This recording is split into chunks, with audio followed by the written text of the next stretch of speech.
Bem-vindos ao Além do Óbvio. Se trabalhar está te adoecendo, isso não é fraqueza, é um sinal. Eu sou Giovana Tarazzi Jurca, advogada trabalhista, e nessa temporada a gente fala de burnout não como exceção, mas como consequência do trabalho moderno. Começa agora.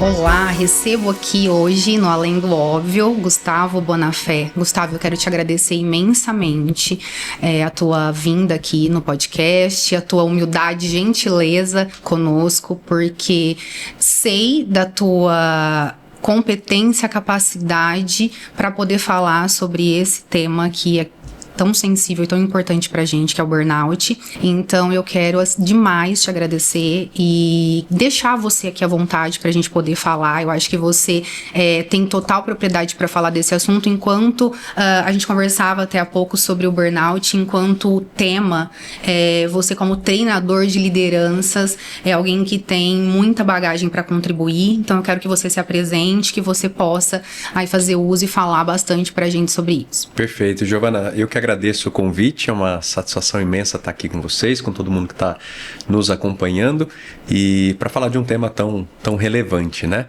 Eu sou treinador de lideranças, eu atuo nesse mercado há 17 anos, tenho a experiência nos 3 setores, né? Governamental, empresas com e sem fins lucrativos, tanto no aspecto de atuar como um consultor facilitador, né, no desenvolvimento de lideranças, como também ocupando cargos de liderança nesses mercados. Então, construir aí uma bagagem interessante para poder apoiar o desenvolvimento das organizações e compartilhar esses saberes, né? Então, num cenário cada vez mais desafiador, mais complexo, mais não linear, mais incompreensível, o que aumenta a necessidade da gente conversar sobre o assunto com profundidade. Com um repertório aí cada vez mais amplo. Perfeito. Sou escritor também, né? Lancei já 2 livros, inclusive. Que você trouxe de presente. Trouxe aqui para te presentear, o Através do Norte, que foi no período de pandemia, que eu acho Conta um pouquinho. O Através do Norte, ele foi lançado em 2020. Ele traz alguns relatos biográficos e também uma provocação sobre a tríade fundamental. Eu falo que o que a gente precisa para cultivar e colecionar boas histórias. E Olha aí eu só. faço a provocação que a gente precisa ser mais infantil, ou seja, não perder a nossa conexão com a criança interior. A gente precisa ser mais natural, honrar e garantir a nossa autenticidade nos ambientes que a gente está, e o ser mais perdido, que é constantemente a gente buscar experiências diferentes para enriquecer o nosso repertório, se perder para se reencontrar melhor e maior. Então essa é uma provocação do Através do Norte. E esse Através do Norte nasceu na pandemia. Ele foi lançado em 2020, novembro de 2020, então foi uma das brechas ali da pandemia que os eventos estavam impossibilitados de serem realizados. A gente teve uma folguinha e calhou de ser bem no momento que eu lancei. Então eu lancei, inclusive, de máscara, né, esse primeiro livro. Mas o teu processo de escrita também pegou parte desse momento. Foi. Tá. E um momento que também é muito sensível para saúde mental, né? Exatamente. A escrita foi um dos meus artifícios e exercícios para poder lidar com aquele momento. Um momento em que eu era representante público. Olha eu só. atuava na Câmara de Vereadores lá da minha cidade, Poços de Caldas, Então tinha uma responsabilidade muito grande. Eu estava na vice-presidência na época, então muitas das decisões ali da cidade passavam por esse trabalho. Então o estresse foi lá em cima, né? Exato, que momento mesmo para estar nesse... Porque você, de fato, você mencionou que você passou pelo setor privado, pelo terceiro setor, pelo setor público, e no público ainda no pior dos momentos, hein? Foi a reta final ali, o início, né, da pandemia, a reta final do mandato. Foi um momento bastante delicado, de muito desafio e muito aprendizado, consequentemente. Muito bom, eu quero ler, depois eu vou te mandar uma mensagem. E Um Copo Basta. Um Copo Basta. Esse já é um livro de um personagem, né, começo, meio e fim, um livro filosófico. Ele traz algumas provocações no sentido de autoconhecimento mesmo. Ele traz a jornada de um jovem adulto que está cheio de dilemas, e ele se reconecta com um exercício de contemplação que ajudava ele a diminuir a ansiedade, a focar melhor os pensamentos e as decisões. E aí ele pega um objeto simples do nosso dia a dia, que é o copo, e começa a destrinchar aquele copo. E aquele copo começa a aparecer em diferentes momentos, em situações, e a conversar com ele, né? Nada mais é do que ele conversando com ele mesmo, mas iluminado e inspirado por esse exercício do copo. Então é um livro mais filosófico, que trata também do desenvolvimento humano, do desenvolvimento de jornada. Que interessante. Por isso que eu disse que você era a pessoa certa para a gente poder falar sobre esse tema saúde mental enquanto burnout, e com todo o repertório que você tem, que é muito vasto.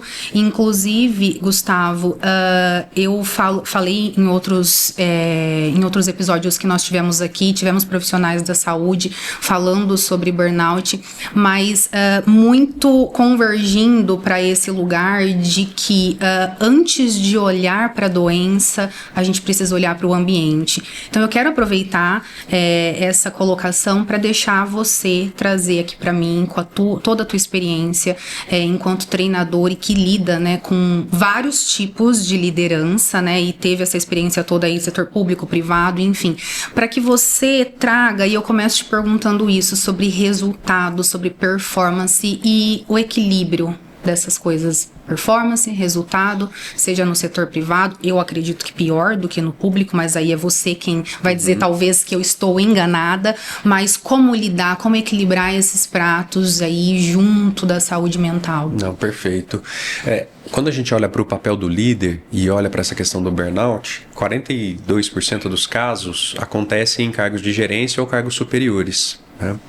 Então o líder ele é muito afetado por esse contexto todo de desenvolvimento dessa questão do burnout, como ele também, o conflito com a chefia é a segunda causa maior desse tipo de situação, né? Então o líder ele tem tanto um papel em que ele sofre com o aumento de um cenário onde a gente tem cada vez mais o medo do contraditório, a gente tem o paradoxo da pressa, né? Então parece que se você não estiver correndo, você não está inserido no mundo. Então a pausa ela é questionada, né? Ela é, vamos dizer assim, você fazer as suas pausas, você está errado, né? Enquanto a agilidade é o que te coloca num ambiente, num patamar superior. Então é um paradoxo que a gente está vivendo. Ao mesmo tempo todo mundo sabe que não é isso, mas não consegue se desvencilhar porque senão não estou pertencendo àquilo. Então a gente tem um cenário que tem essa questão do medo do contraditório, do paradoxo da pressa, do enigma do aprendizado útil. Então cada vez mais a gente tem informações de tudo quanto é lado, e se a gente não se blindar enquanto líder que sabe o que precisa ser desenvolvido, eu vou querer aprender de tudo um pouco. E eu vou me sobrecarregar nisso também. E um excesso, né, também de tudo, teoria, informação, Exato. Ferramenta. Exatamente, né? E um outro aspecto, né, é a questão da ilusão do controle. Então o mundo, eu trouxe no começo, ele é cada vez mais não linear. Então não adianta eu achar que as minhas decisões elas vão seguir um script certeiro ali para lidar para fazer os resultados aparecerem.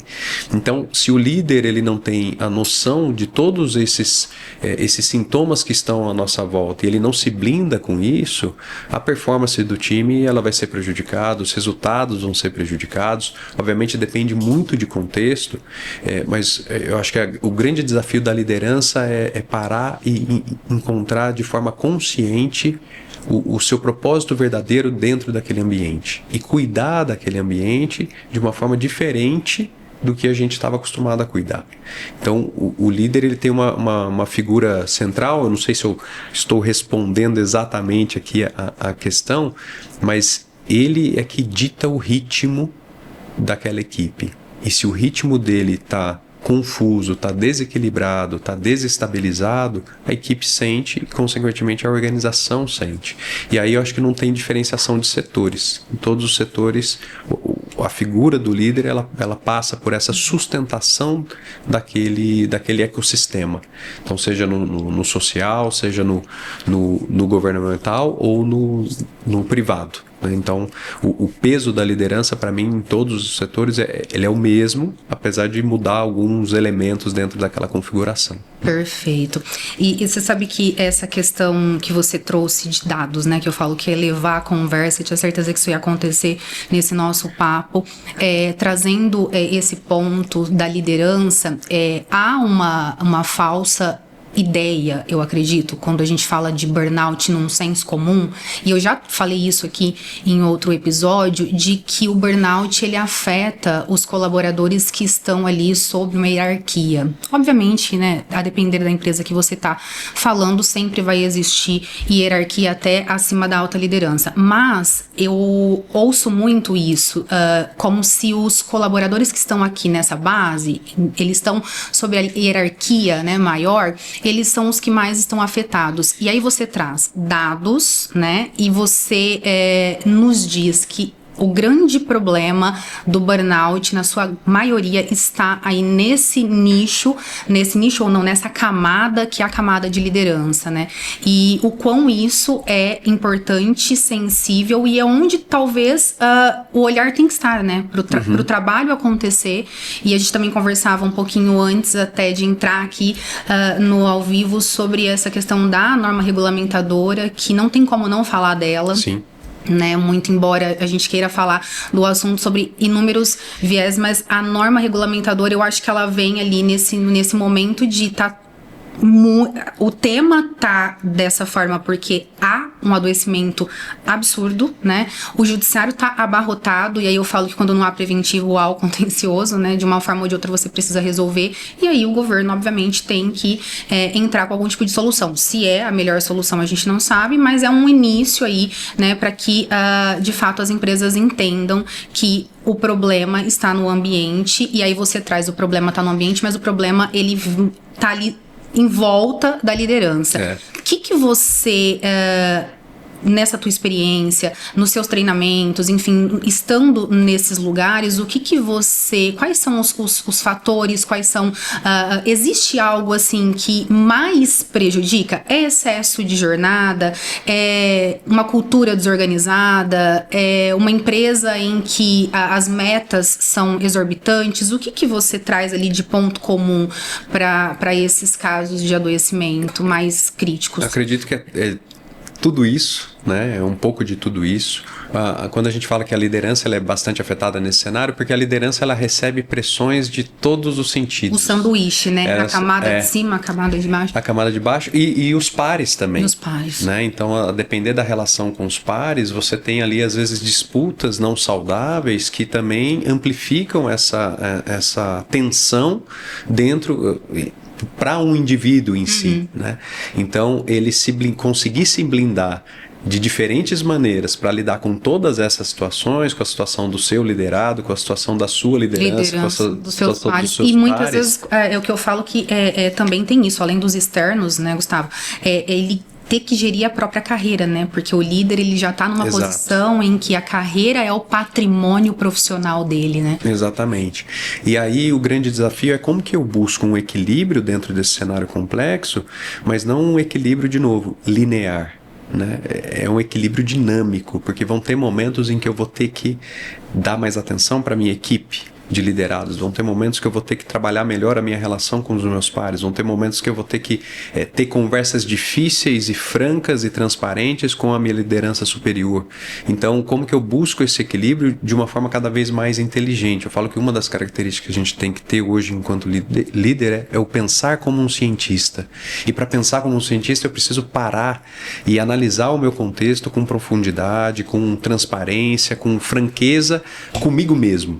Num primeiro momento. E depois, como que eu levo esse tipo de diagnóstico de situação para quem está nesse entorno, nesse ecossistema. Então, pensar como um cientista é uma dos grandes desafios ali da liderança. Porque só assim ele vai começar a perceber e a trazer com sagacidade, usando essa palavra num tom bem positivo, perceber o que ele precisa alterar no ambiente para amplificar diálogos e diminuir tensões. Então, para isso, ele precisa de consistência, ele precisa de método, ele precisa de ferramentas e ele precisa de bons parceiros em todas essas camadas para fazer acontecer. Então, de novo, é complexo? É bastante complexo, mas é possível a partir do momento que você traz para essa responsabilidade do líder e cria um cenário de liderança que tem a maturidade suficiente para entender o seu papel dentro ali da organização. Então, a consistência de desenvolvimento desse público dentro das organizações é o que vai fazer a diferença. Eu criar rotinas mesmo que potencializam e dão munição boa para que esse líder lide com tudo isso, né? Mesmo em ambientes de excesso de meta, eu queria que você me falasse de uma forma bem pragmática, assim, os casos em que você, empresas que você entrou, que você atendeu, que você atende, enfim, no seu dia a dia, qual tem sido a sua maior dificuldade? São essas empresas pequenas, empresas tradicionais, empresas cultura familiar, empresas multinacionais, e aí você tem, né, um organograma gigantesco para entender quem manda, quem define, com quem você fala, né, como alterar alguma coisa? O meu olhar para essa questão das metas é que, assim, se a gente passa a ter exageros num desafio que é apresentado e a equipe não está pronta para aquilo, não vai dar certo.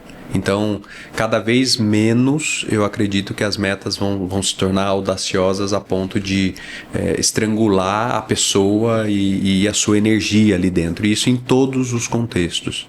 Talvez menos ali em organizações sociais que têm as suas metas, sim, para cumprir, mas dentro de um parâmetro já apoiado por políticas, por um plano de trabalho já validado, inclusive com os técnicos da própria instituição, mas organizações privadas ali, principalmente, essa questão das metas, ela tem que passar a ser cada vez mais equilibrado. Por quê? Até tem estatísticas, né, da Randstad, que é uma organização global de recursos humanos, que ela coloca, vou só para não perder aqui, né, que pela primeira vez a motivação, o equilíbrio entre vida pessoal e profissional, ela ultrapassou a remuneração como motivador para os talentos ao redor do mundo, né? Então, pela primeira vez em toda essa série histórica que eles vêm fazendo com profissionais do mundo inteiro, a questão do equilíbrio entre vida pessoal e trabalho passou a questão salarial. E isso diz muito também sobre essa questão das metas. Então, assim, e o outro dado desse mesmo estudo é quase 50% dos talentos falam que eles não querem ter relacionamento com empresas que não estão aderentes e coerentes com seus valores sociais, ambientais e valores de vida, né? Então isso traz mudanças muito importantes para a gente analisar nesse contexto como um todo e traz uma reflexão profunda de como que eu vou desafiar a minha equipe sem dar parâmetros e possibilidades e ações e práticas e rotinas que permitam esse equilíbrio ao mesmo tempo em que eu tenho uma performance cada vez melhor. Então quem não parar para fazer essa reflexão vai se frustrar e na verdade vai perder bons talentos, vai perder bons profissionais e às vezes a perda ou pela decisão de saída ou, em casos mais graves, pela necessidade de afastamento desse profissional. Pelo adoecimento. Né? Então eu vejo que no nosso desafio contemporâneo não é desacelerar, mas é eu acelerar com uma consciência que eu no mundo organizacional talvez nunca tive, porque a complexidade está maior. Então, são algumas reflexões a partir da sua provocação. Entendo. E eu acho que a complexidade do mundo corporativo, ela é tamanha pra gente falar desse assunto, Gustavo, porque a gente precisa também, enquanto profissional de mercado, vender algo que não seja utópico. Então, quando a gente fala meta, não tem como que você vai explicar para uma instituição bancária que você precisa reduzir metas? Para um varejo, enfim, que você precisa é difícil. Então, enquanto profissional, você como treinador, como que você lida com isso na prática e vendendo esse seu serviço, que é tão importante, né? E aí, assim, é fundamental, quando vem qualquer intervenção externa, por exemplo, de um treinador, de um consultor, que é o meu caso, de fazer um diagnóstico verdadeiro e profundo daquele cenário. Você até perguntou, né, como que é esse contexto para organizações familiares, multinacionais, e aí depende muito da liderança. Eu tenho organizações familiares, atendo ali organizações familiares que estão na geração ainda pioneira, mas que tem um perfil de liderança aberto a receber o novo. Então é mais fácil. E tem organizações familiares que estão em outra geração, que aparentemente estaria mais aberta ao novo e que na verdade não, quer manter aquele status quo, quer manter a rotina como ela é e vai perdendo tração de crescimento, né? Porque tem muita resistência. Criou-se um nível de entropia cultural muito alto. E a entropia cultural é o tempo e a energia que a gente gasta com coisas que são inúteis. Então, quanto maior isso, menor o engajamento da minha equipe e, consequentemente, menor os resultados. Então, aí voltando, né, na questão, tudo parte de um diagnóstico muito assertivo. E um diagnóstico que tem que envolver o máximo de pessoas dentro daquele ambiente possível, sabendo filtrar as informações que chegam. Então, todos os trabalhos que eu faço, por exemplo, recentemente agora, nessa semana mesmo, eu fiz ali um diagnóstico com uma organização com 100% da equipe. E aí a gente junto levantou quais são os desafios do momento. Quais são as coisas que estão dando certo no nível de recursos, no nível de processos, no nível das relações, da nossa identidade. E aí, a partir disso, eu consigo desdobrar um plano de ação que é mais certeiro ali para aquela organização. Nesse caso em específico, é uma organização que vem crescendo muito e que quer continuar crescendo. Mas a equipe já deu um sinal ali de que a tensão estava um pouco maior. Então, assim, a gente não vai deixar de crescer, só que a gente vai ter que aparar as arestas para que esse crescimento ele seja sustentável e saudável, da forma como tem sido. Então, vai muito de caso em caso, não tem uma receita. Assim, se eu fosse falar qual que é a receita é fazer um diagnóstico profundo, personalizado, envolvendo não só as lideranças, mas os colaboradores, os liderados, todas as camadas, o que, de novo, aumenta a complexidade, mas eu trago muito para a experiência que eu tive na gestão pública. Na gestão pública você tinha que tomar decisões que são decisões que afetam gerações para frente. Às vezes aquela decisão que você está tomando, ela vai ter resultados só daqui a uns anos. Muita coisa eu estou vendo hoje acontecendo lá na minha cidade, que eu falei, cara, eu participei dessa decisão.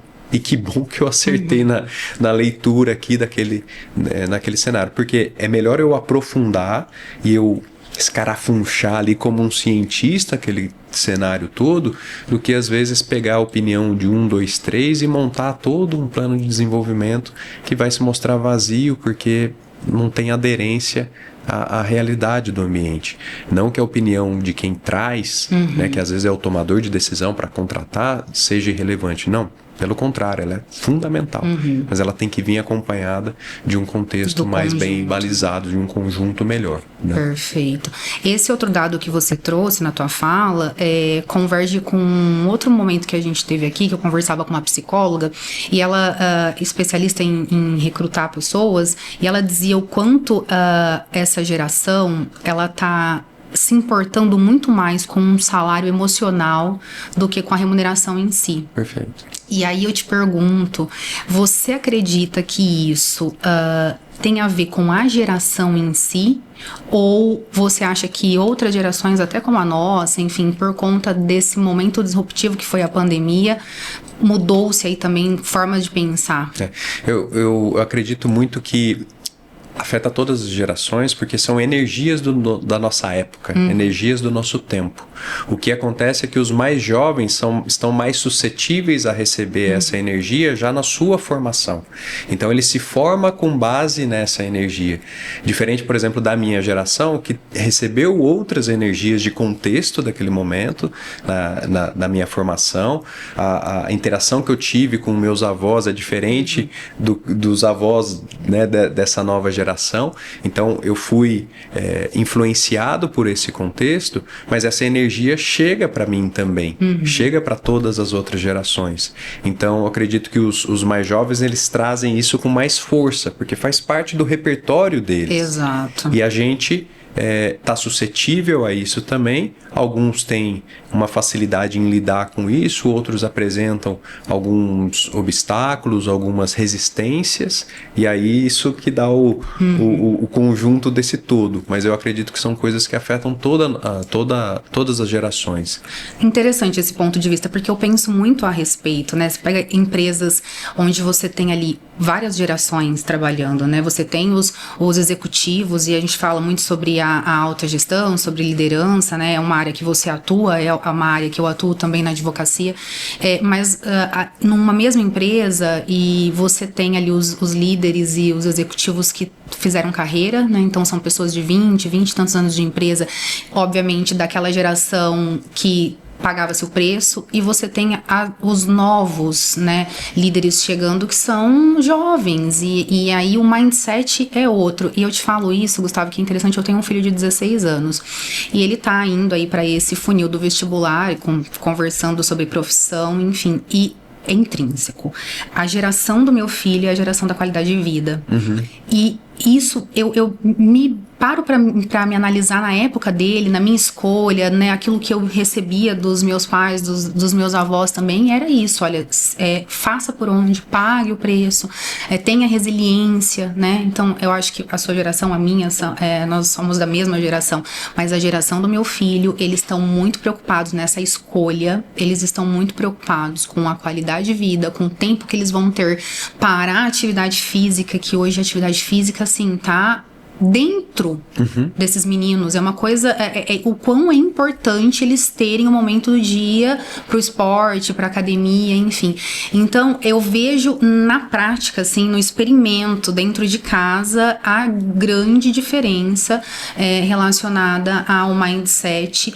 E aí eu penso muito sobre isso, né? Dentro de uma empresa onde você tem aí essas várias pessoas múltiplas aí convivendo e trabalhando e buscando, né, a sua construção de carreira, que eu acho que isso é tão sensível, e pensando de forma tão diferente, como que fica no final do dia essa conta, né, ou para a empresa e também para o ambiente de trabalho. Aí você trazer realmente, eu não tinha pensado sobre esse aspecto de as energias daquilo tudo tá no mesmo lugar, né, então acaba realmente virando a média, né.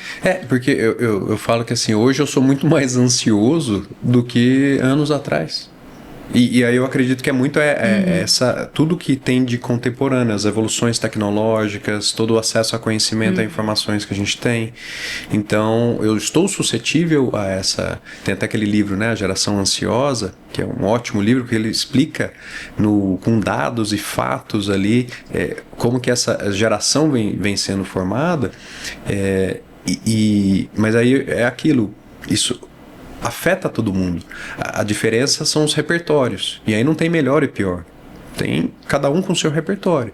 E aí o desafio da organização é, de novo, como que eu amplio o diálogo para diminuir as tensões. As tensões. Então, se eu ficar no paradoxo da pressa, de que é reunião aqui, é reunião ali, eu não paro para refletir sobre a estratégia que eu estou tomando, refletir sobre a saúde do ambiente, refletir sobre como que eu tenho preparado as diferentes camadas de liderança, que esse é um erro muito comum também nas organizações. Não adianta eu querer capacitar o líder que está na primeira camada ali, ou às vezes é a primeira experiência. Ele nem fala com o colaborador, né? Exato, que ele acabou de assumir um cargo, eu queria colocar ele no mesmo nível de um líder de líderes, né? Que tem abaixo dele outras lideranças, ou um líder de função. Então, olhar para esse pipeline de liderança com assertividade é fundamental, e eu tenho visto as organizações que não fazem isso, elas têm tido mais dificuldade de lidar com esse contexto, inclusive geracional, porque a primeira camada de liderança é uma linguagem, e muitas vezes ela é ocupada por uma maioria de uma certa geração. A média liderança já traz um outro repertório. Nada impede de alguém da nova geração estar ali, né? Não é exatamente um corte seco. Mas são repertórios diferentes, são responsabilidades diferentes, são habilidades diferentes, necessidade de gestão de tempo diferente, valores diferentes. Então isso precisa ser tratado com mais precisão, né? E um assunto tão sensível, Gustavo, porque outra questão que eu vou te trazer de forma bem prática, o que vem acontecendo muito no mercado ao passo que a gente sobe nesse organograma, as empresas estão buscando esses altos cargos, cada vez mais pessoas mais jovens, porque são pessoas que vêm com o mindset da inovação. Só que essas pessoas do mindset da inovação, que muitas vezes são as tomadoras de decisões, elas não têm o histórico da gestão, elas não têm a gestão realmente, a pessoa não aprendeu sobre, né? Fica na teoria do que é, muitas vezes tem a qualificação, o currículo e tudo mais, mas não tem o que às vezes os líderes tradicionais que fizeram carreira nisso têm. E o quanto isso é delicado quando a gente entra dentro desse mundo de ambiente, porque aí é onde as relações acontecem. E uma prática que eu tenho visto as organizações que têm se saído melhor dentro desse contexto é a questão da mentoria interna. Então é quando eu coloco para conversar esse líder de mais tempo de casa, de uma outra formação, com esse jovem num processo intencional e estruturado. Não é simplesmente, fala aí com alguém. Não, eu tenho uma política, uma prática interna da organização, eu estruturei esse processo de mentoria interna e eu permito que essa relação aconteça, de novo, de uma forma, tem um propósito, tem uma intencionalidade ali. Então isso é muito legal para você ir aparando, porque ao mesmo tempo em que eu tenho essa geração que traz a característica da criação, da inovação, do pensamento rápido, porque ele foi formado dentro de um contexto assim, se eu não tenho um ambiente saudável, a inovação não vai sair de ninguém, nem desse, nem do líder mais tradicional, né, que está mais tempo de casa, nem de ninguém, porque as tensões vão ser tão grandes e a inovação ela só pode surgir num ambiente que tem espaço para ela ocorrer. Então esse é um outro dado. Quando você tem ali um ambiente machucado, né, um ambiente pesado em que as pessoas não se relacionam bem, a inovação ela tende a não acontecer. Estagnar. E você não inovar num mercado como a gente tem hoje, independente do segmento, independente do setor que você está estabelecido, já é um efeito colateral muito prejudicial para a longevidade dessa organização. Exato. Então, essa mentoria interna ela é fundamental, só que ela tem que ser um processo estruturado. O mentor ele tem que ser preparado. Né? Então, eu tenho trabalhado muito com isso, com formação de mentores, formação de facilitadores internos, exatamente para fazer esse movimento ali e dar força. Para uma transição ou até mesmo para uma liderança conjugada, né? Porque isso é outra coisa que eu vejo no mercado, a possibilidade de você compor a cadeira ali de liderança, né, do líder tradicional, do líder, enfim, que construiu história na empresa, às vezes até muito respeitado pelos colaboradores e do jovem ali que tá vindo com uma mentalidade, enfim, para trazer as alterações necessárias, muitas vezes que a empresa precisa. Exatamente. E a importância de ter um profissional, muitas vezes, para dialogar e para explicar, né, como gerir esse projeto todo, né? Isso, quais são as ferramentas que eu posso utilizar para fazer uma mentoria de qualidade, né? Como que eu entendo o processo do meu mentorado, né? Como que ele aprende? E a partir de como que ele aprende, quais são os caminhos de desenvolvimento, as ferramentas, o repertório que eu posso acessar para fazer. Então, esse é um processo bem legal, que eu gosto bastante, assim, e tenho visto muito resultado positivo. Falando um pouquinho disso, que aí é o teu dia a dia, você trouxe que há ferramentas, enfim, que tem toda uma metodologia. Mas aí eu vou te perguntar, na tua visão, quais são os comportamentos de liderança que mais alimentam esses ciclos de exaustão, de adoecimento? Microgerenciamento.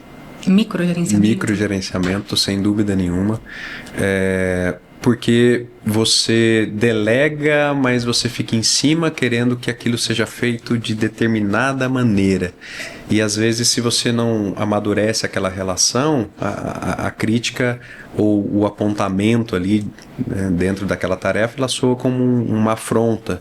E aí você vai minando tanto a energia quanto a motivação daquele profissional. Então, o microgerenciamento, e o microgerenciamento ele é inclusive um desafio muito de quando eu assumo a primeira liderança, né? Eu vou por primeira vez, porque eu fui promovido geralmente porque eu desempenhava bem a minha função. Então, quando agora eu tenho um cargo de liderança, eu tenho que aprender a entregar não por mim, mas por outros.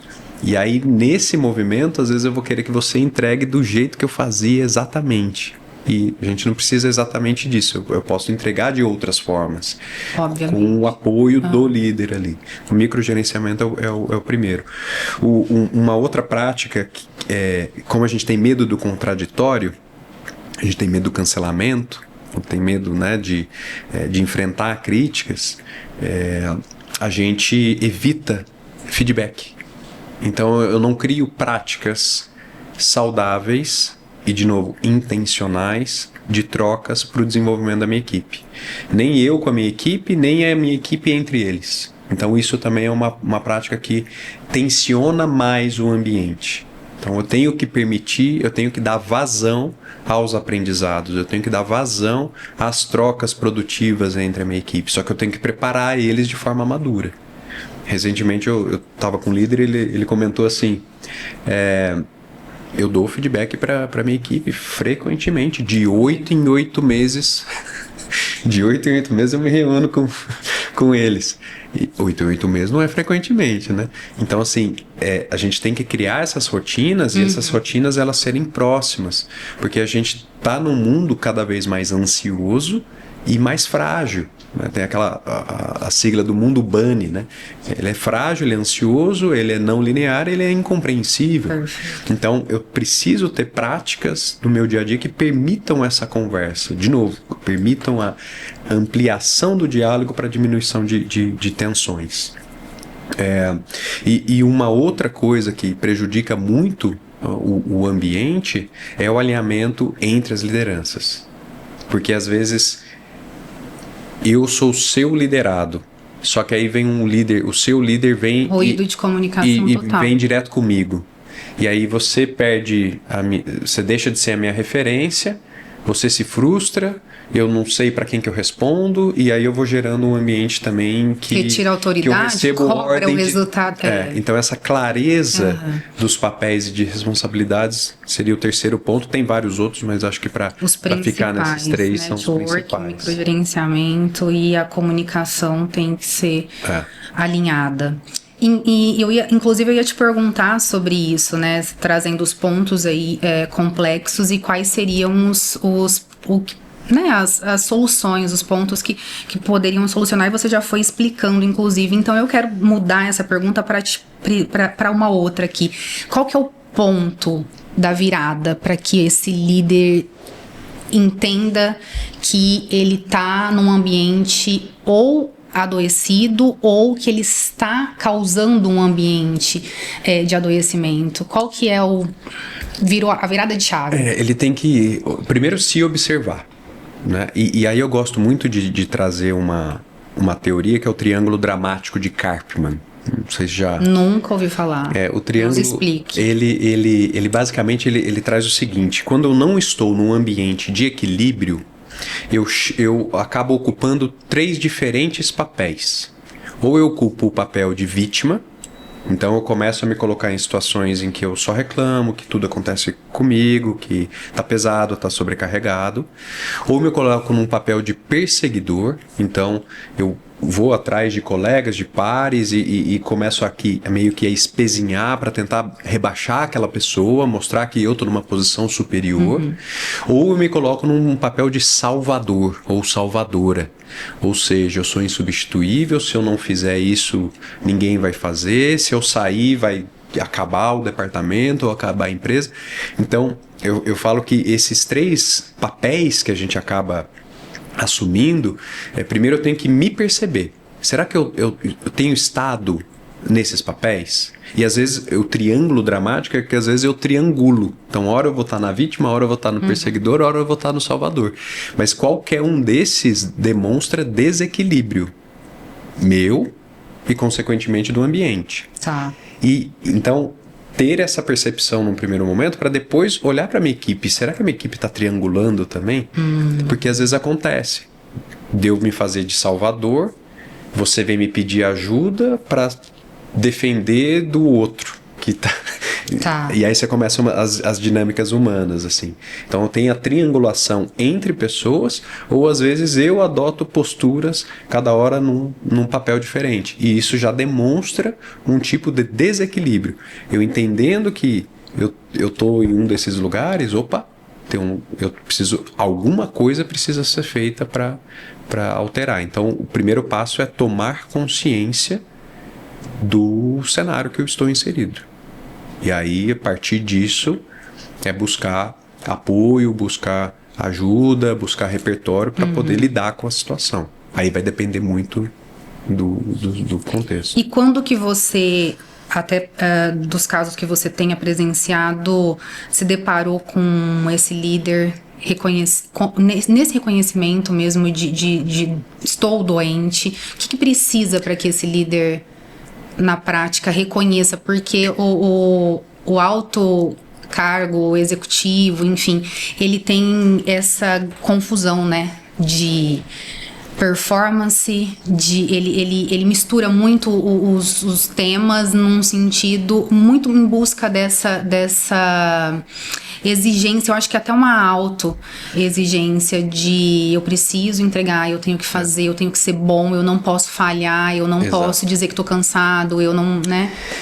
Infelizmente, muitos casos de virada de chave é quando você tem ali um cenário de afastamento, de internação, que aí quando a pessoa... o corpo realmente... O corpo fala, já deu. Toma aqui, não e aí tá eu dizia isso, os sintomas eles começam a ser físicos, né? Porque o burnout é isso, o sintoma né? Começa o esquecimento, você começa a ter a irritabilidade, enfim. Total. Eu passei por um episódio de burnout. Mesmo? Né? Então eu não conseguia ir para o meu local de trabalho. Olha. Eu cumpria as funções, mas eu tinha que fazer fora. E então foi um período bastante desafiador, mas de muito aprendizado. Foi na época que eu estava como representante público. Tá. E aí foi interessante que eu sempre me cobrava, falei, não, tem que demonstrar o que está sendo feito e tal. Quando eu parei, foi uns 2 meses, porque eu estava nesse episódio, falei, vamos fazer o básico. Praticamente ninguém veio falar, viu, aconteceu alguma coisa? E a gente às vezes tem a percepção de que, nossa, vai acabar o mundo e tal. Né? Então, se eu parar, vai parar tudo. E então, buscar esse pé no chão, entender essa realidade é um ponto. Então, infelizmente, muitos casos de lideranças que eu assim, vi a transformação foi por esses episódios. Ou, aí um fato um pouco mais ameno, é a fala de um familiar que traz ali, um filho que traz uma provocação do tipo, pô, você não fica com a gente, né? Então tem algum episódio mais pessoal que acende aquela luz. Que desperta. Né? E, obviamente, nos processos de capacitação, nos processos de mentoria, quando essa pessoa vai buscar essa ajuda externa e consegue, de novo, por meio do método que é feito, se entender. Então, quando eu apresento, por exemplo, o triângulo dramático de Karpman, várias vezes as pessoas, putz, eu tô nisso aqui. E agora? O que eu faço para sair dessa triangulação, né? Ou eu vi que a minha equipe está com um problema, uma disfunção aqui da parte de confiança, da parte de um responsabilizar o outro. Então, quando você tem essa interferência educacional dentro de um processo bem estabelecido de aprendizagem, também algumas fichas caem. Tá. Né? Mas é preciso... Porque se eu estou no meio da rotina e eu não paro, não vai ter mudança de mentalidade, né? Não vai ter mudança de foco, de percepção do que está acontecendo. Não há tempo, né, para isso. Não há tempo. E aí vai acabar a energia, aí o corpo vai sentir e ele vai dar esse sinal. Então essas trocas elas são fundamentais, trocas intencionais. E as organizações elas têm que entender que, por exemplo, quando a gente fala da normativa, não é fazer ações pontuais que tragam a consciência somente do que é. Não, eu tenho que mudar o ambiente. Eu tenho que transformar como que as pessoas gerenciam o seu tempo, como que as pessoas gerenciam os resultados, como que a gente passa a ser cada vez mais produtivo e assertivo pensando como cientistas. Então, se eu promovo a troca ali, vamos pegar um time comercial que eu atendo às vezes, poxa, tem um cara que está performando, tem um profissional ou uma profissional que está performando bem aqui. O que ela pode ensinar? Então, promover essa troca interna ajuda nesse processo de dar força para todo mundo. Só que isso tem que vir com intencionalidade e da alta gestão. Senão a gente vai continuar esbarrar fazendo sempre mais no mesmo sem essa, por exemplo, cultura organizacional. Se eu não trago intencionalidade para a criação daquela cultura, ela vai se formar, só que com elementos espalhados. Não subsiste, né? Longe da estratégia que eu quero. Então, são muitos pontos assim de contato. E aí volta naquela questão. Um diagnóstico bem feito dá o apontamento do caminho a ser seguido. E o diagnóstico do ambiente, né? Para que a gente não precise falar da doença, do diagnóstico da doença, né? Inclusive a normativa ela traz já, né? Eu tenho que fazer um levantamento de uma série de informações. Então esse é o primeiro passo. Só que aí, como que eu vou curar aquilo que está machucado e que o diagnóstico apresentou? Então eu tenho que olhar para os fatores psicossociais, sim, mas eu tenho que entender quais são essas rotinas de gestão que afetam e geram esses efeitos colaterais no psicossocial. E aí eu preciso atacar aqui também. Então, de novo, consistência. Se você achar que com uma palestra sobre saúde mental você vai resolver o problema do seu crime, não vai. Às vezes você vai piorar a situação, porque eu vou apresentar um cenário, um contexto que na manhã seguinte não mudou. Exato. E aí aquilo ali vai potencializar, porque, poxa, eu sei que pode ser diferente, não é diferente, eu vou me frustrar. Exatamente. Então, esse é o grande desafio, como que a gente cria consistência de desenvolvimento humano, desenvolvimento de liderança, entendendo os diferentes públicos e os diferentes cenários em que a gente está inserido. Poxa, que enriquecedor. E é isso, assim, a sua pauta para o burnout, acredito que é a mesma pauta que eu falo, que é o desenvolvimento de pessoas, é o desenvolvimento humano nas organizações. E é isso, a gente tem que falar sobre isso, né? Cada vez mais sobre isso. Então eu quero, assim, para finalizar o nosso bate-papo e com chave de ouro aqui, Gustavo, eu queria muito que você falasse, se você pudesse, ou até em uma frase, ou muito mais do que uma frase, se você, o espaço é seu, se você pudesse falar sobre isso, que é o que você faz e faz com maestria, que é treinamento, desenvolvimento de equipe, de pessoas, de líderes. Traz aí pra mim esse teu repertório, todo esse teu conhecimento pra gente poder finalizar e deixar pra quem tá nos ouvindo o que eu tinha certeza que seria aqui uma conversa muito humana e muito enriquecedora pra quem tá passando por algum problema, entende ou acha que pode estar exausto, ou pode estar cansado, ou precisa, né? A gente ouve muito isso, preciso parar, preciso de férias. Queria que você pudesse falar um pouquinho desse teu trabalho de desenvolvimento pra gente. Legal, Giovana. Acho que primeiro uma reflexão para as lideranças, né? Então, assim, esse olhar para você é muito entender que se você ocupa um cargo de liderança, muito provavelmente você se destacou na realização das suas tarefas de alguma maneira, né? Não 100% dos casos, mas na grande maioria dos casos você se destacou e é merecedora dessa posição. E muito provavelmente você se cobra muito para realizar e fazer as coisas acontecerem. Só que se a gente não cuida do eu, né, de forma verdadeira, de forma genuína, de forma intencional, se eu não cuido desse eu não estou cuidando de nenhum desses outros papéis. Junto aos meus liderados, junto aos meus familiares, junto aos meus superiores, junto aos meus pares. Eu tenho que ter esse olhar do eu. Então, se eu tenho algum incômodo, uma dor, uma percepção de que as coisas não estão equilibradas, peça ajuda. Né? Busque um apoio ali, às vezes dentro da própria organização você pode encontrar esse apoio, mas entenda que não é uma falha, nada mais é do que um efeito colateral de sua grande responsabilidade, e tá tudo bem. Então acho que esse é o primeiro ponto, assim, agregue microcuidados ao longo do dia, né? O que te dá potência logo de manhã? Então crie hábitos que te dão força, que te dão ânimo para enfrentar a jornada que você tem pela frente. Então esse autocuidado ele é fundamental. E para as organizações, primeiro, confiar muito na inteligência coletiva que está estabelecida ali.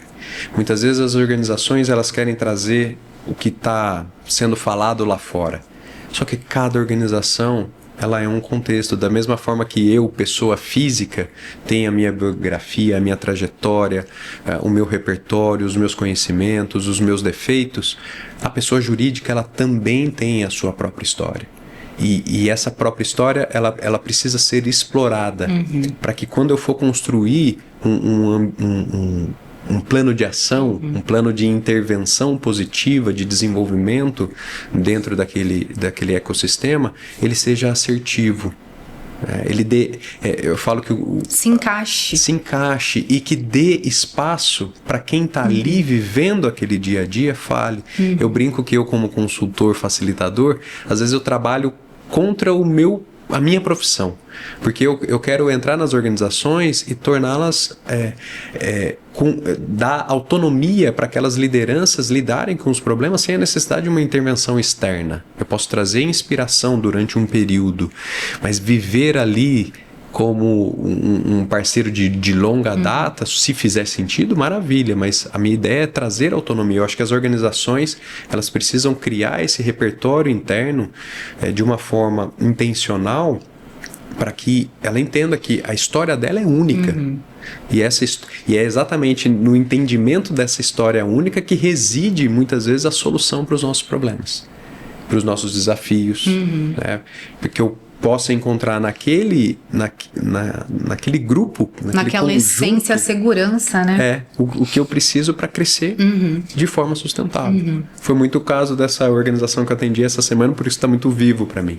Eles se sentem bem, só que eles começam a dar um apontamento, seria legal um apoio de desenvolvimento físico, de desenvolvimento emocional, porque a sobrecarga está começando a pegar, e aí a liderança, a alta liderança super aberta.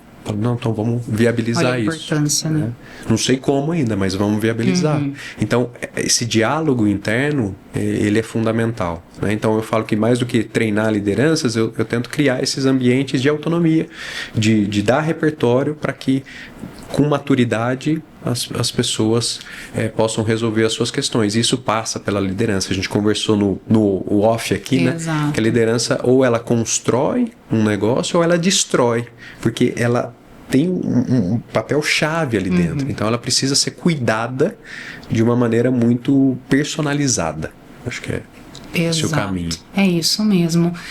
Gustavo, que delícia de papo. Queria ficar aqui muito mais conversando com você, tanta coisa que você tem para acrescentar, mas eu quero te agradecer pelo teu tempo, agradecer, uma pena que a gente não tem muito mais tempo, mas eu quero te agradecer pela tua contribuição, pelos meus presentes aqui. Espero também, que eu quero, vou ler com todo carinho e te aguardo para uma próxima. A gente tem muito assunto aí em comum para poder conversar aqui no Além do Óbvio, porque estamos aí mergulhando no mesmo universo, em lugares diferentes, mas a gente tem muita coisa para tratar, então muito obrigada, tá, por ter aceitado estar aqui com a gente. Eu que agradeço, Giovana, para mim foi um prazer, papo muito bom, difícil, não é um assunto fácil, né?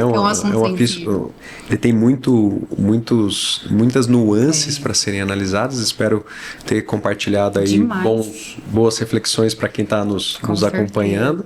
E fico à disposição. Obrigada. Espero que você goste da leitura, assim como eu gostei muito da leitura do Retórica para o Século XXI, né? Você me disse que leu. Gostei bastante e aprendi bastante. Parabéns também pelo trabalho. Obrigada. Você ouviu o Além do Óbvio, porque trabalhar não deveria adoecer e normalizar o excesso tem consequências. Eu sou Giovana Tarazi Jurka. Até o próximo episódio.